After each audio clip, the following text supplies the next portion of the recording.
पवन सिंह के आगे तो कोई सब लोग जीरो है। पवन सिंह के गाना पर सब लोग जीरो है। और खेसारी लाल है ना, दोसर कोई के गाना उठा उठा के चुरा नुका के गावे।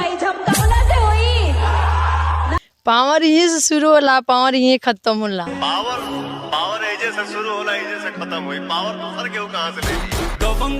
नमस्कार, रउआ देख रहल बानी ताजा न्यूज बिहार। अभी हमनी के मौजूद बानी से वायरल गर्ल जोन की रातों रात एकदम इंस्टा पे वायरल हो गई बानी यहाँ के।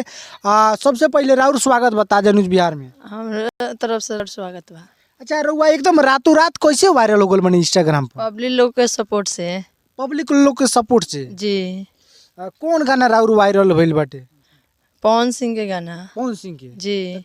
मने पता चलता कि रउआ खाली पवन सिंह के गाना पर रील बनावता नहीं, का है? पवन सिंह फेवरेट हीरो हूँ, इसीलिए हम पवन सिंह के गाना पर ज्यादा बनावे नहीं। अच्छा, माने पवन सिंह के रउआ बड़का फैन बनी ना? जी, बड़का फैन बनी पवन सिंह के। अच्छा, वैसे मतलब पवन सिंह के खाली पवन सिंह के गाना पर ज्यादा बनावे नहीं। खेसारी निमन नहीं खान नीलकमल उ सब बेकार बा सनु। अंडू पांडू सन के का गाना पर बनावल जाई वीडियो। अच्छा, उ सब आंडू पांडू वालों के खेसारी जी, लोग अंडू पांडू सब बासन।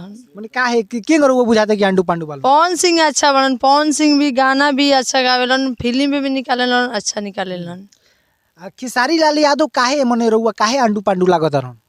उ चोर सब है। अच्छा, रउआ खेसारी लाल यादव के गाना पर काहे ना रील बनावेनी? उ पवन सिंह के आगे तो कोई सब लोग जीरो है। पवन सिंह के गाना पर सब लोग जीरो है। और खेसारी लाल है ना, दोसर कोई के गाना उठा उठा के चुरा नुका के गावेला।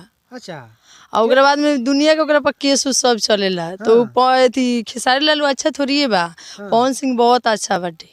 कहीं ना कहीं मतलब पवन सिंह के गाना जोन की बार हुआ एकदम अच्छा लागेला, खेसारी के गाना अच्छा ना लागेला? हमरा बहुत अच्छा लागेला। खेसारी के ना अच्छा लागेला ना, कोई के अच्छा ना लगलो। पवन सिंह के गाना जी। Only on Pawan Singh. पवन सिंह देख सकत बानी रउआ जोन की पवन सिंह के बड़का एकदम कटर फैन बढ़िया। और इनका कहल बा कि हम खाली पवन सिंह के जोन की बा गाना पर रील बनाएम।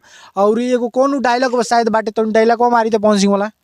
पावर यहीं से शुरू होला, पावर यहीं खत्म होला। अच्छा, पवन सिंह के डायलॉग है जो पावर यहीं से शुरू हो या पावर यहीं खत्म हो जाके। देख लीजिए, पावर यहीं से शुरू होता है और यहीं पे खत्म। पावर दूसर के कहाँ से ले जाए? सही बात बाटे। और काफी ज्यादा डायलॉग जो बा कि ट्रेंड कइले रहल क।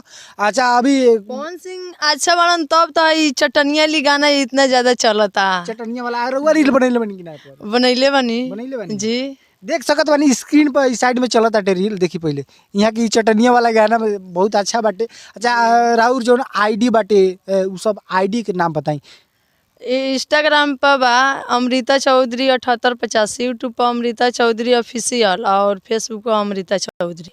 देख सकते बानी ये अमृता चौधरी बानी। यहाँ के आईडी पर जाई लगिन, एक बार सर्च करके देखिए यहाँ के वीडियो कैसा लागता।